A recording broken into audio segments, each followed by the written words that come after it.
Hello and welcome to my little channel. Today is December 29th, 2020.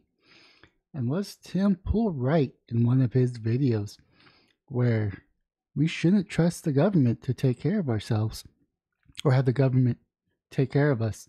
I forget exactly which video it was, or else I would pull it up. But he pretty much mentioned that we're starting to lose faith in our government. And what do we do to correct such things?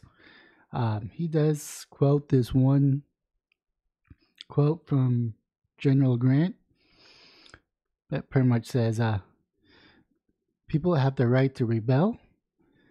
By doing so, you might lose your life, your property, and your citizenship. I'm paraphrasing because I don't know exactly the correct quote or able to read it. And he's making the argument that in a lot of these states, mainly ran by Democrats, they've already taken your livelihood away from you because you're not allowed to work. Business owners risk losing everything because they can't open up, therefore losing their livelihood. They've already lost their citizenship if they can't live and be prosperous. And that's like one of the core, kind of like the core rights of being an American, is that if you're willing to put in the work and you're willing to make yourself better and be able to move on to the next level, you should be able to prosper. We should have the freedoms to do that. And right now, in a lot of these states, you do not have the freedom to be prosperous. You're pretty much told, stay home, do what we tell you, while they go out getting haircuts when you're over here looking like a caveman or whatever, looking like you haven't shaved in 10 years. But yet, the politicians could go get a haircut. They tell you you can't go out to eat or go to bars, yet they continue to go out to eat and go to bars. They say you can't see your family, and you have an official going to see their family. At what time do we as Americans pretty much say enough is enough? Now, we have to be smart about it. We have to be united about it, and it should be in several stages. The first stage should be civil disobedience, as in open up your stores, get back to work, laws be damned, or edict be damned. Because a lot of these aren't really laws, they're just a governor or a mayor saying you can't open, and it's being enforced by law enforcement. Now, if one person opens up their shop, yeah, it's easy for the law enforcement to go in and shut them down.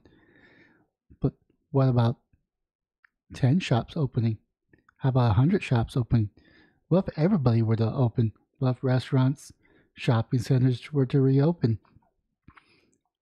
The government wouldn't be able to react to shut them all down if we all in unison just reopen America back up.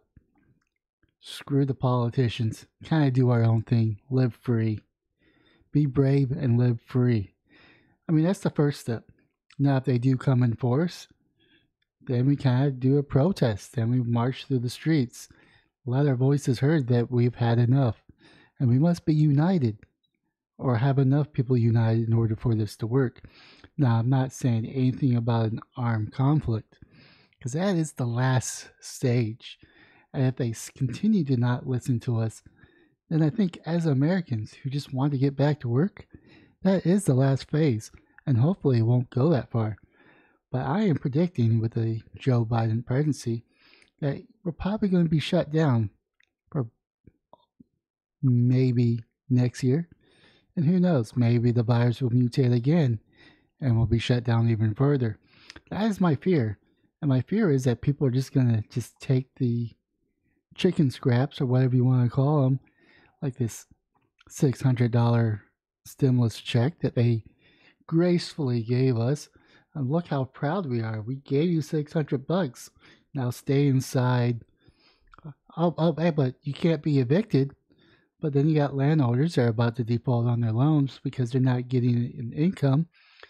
Yeah, people don't really understand how everything's connected to work.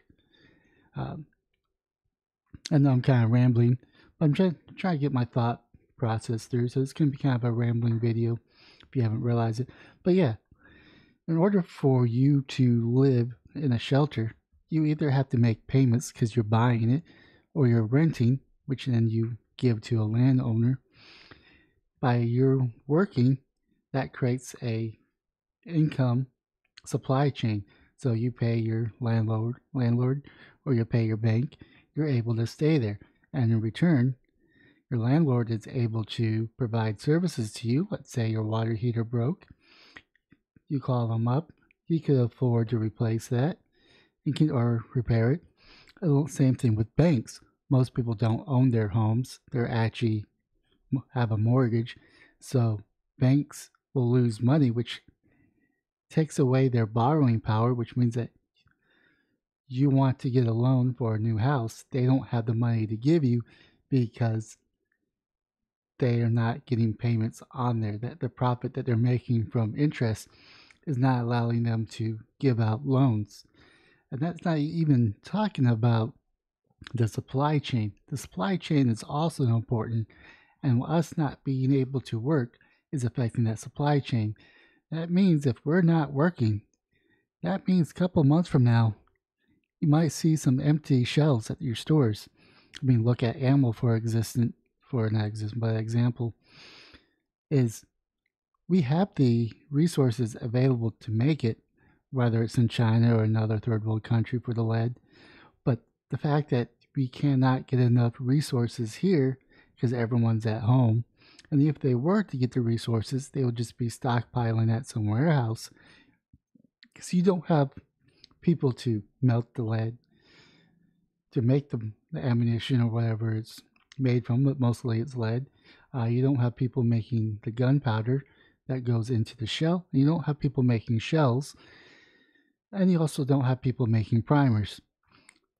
All that is part of the supply chain, and when the supply chain is really running, you really don't see shortages. It's kind of like what Tim Pool has said.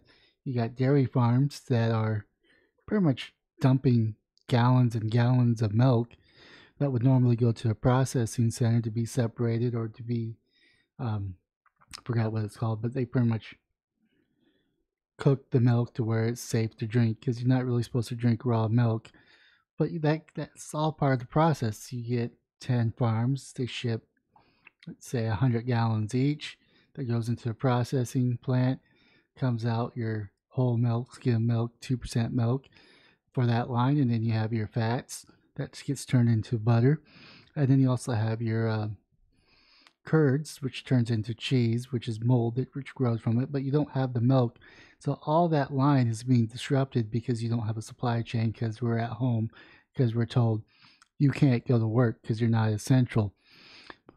And then you'll see either prices of milk really skyrocket. Do we have 10 gallon, where you have $10 per gallon for milk where it used to cost $2 because the supply is not.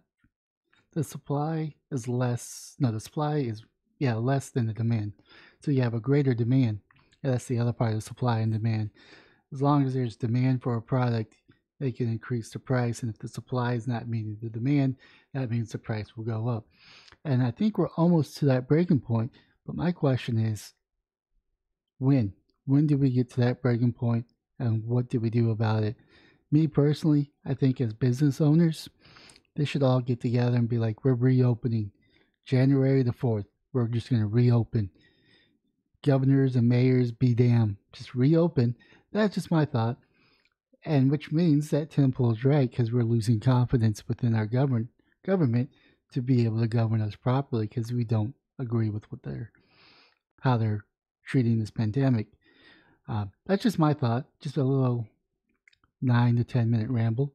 So if you made it to this far, please leave a comment down below, hit the like and subscribe button, and have yourself a wonderful day, morning, or evening.